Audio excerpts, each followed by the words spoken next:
through this, you won't remember this, I'm sure, but in 1978, there was a serial killer named Ted Bundy who went on a rampage in Florida at the University in Tallahassee, and he massacred 2 girls in a sorority house, and he went into another girl's room to kill her. He had the weapon, the blood from the other girls on his hand, on the knife. He barged into the room, and all of a sudden, a mysterious force repelled him from the room, and the weapon was thrown out of his hand.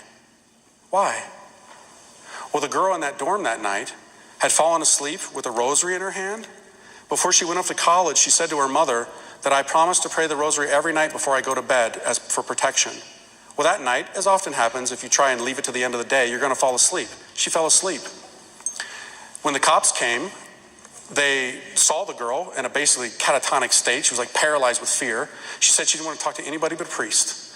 They got a priest, a Monsignor came, and she told the priest that what she had told her mother about making that promise. Years later, when Ted Bundy was on death row, he asked to speak to a priest. Guess which priest came? The same one. And they had a little conversation. And Ted Bundy said to him, you know, there's something I don't understand. That last night, that was the last killing that he did.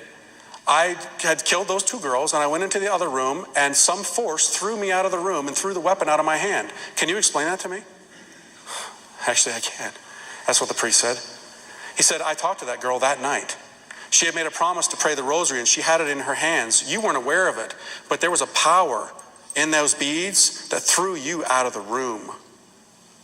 This thing, my friends, has power. Saints of old would simply lay it on people who were possessed, and demons would shriek out of them. You know, today we look at this and we say, oh, that's just nonsense. No, it's not nonsense.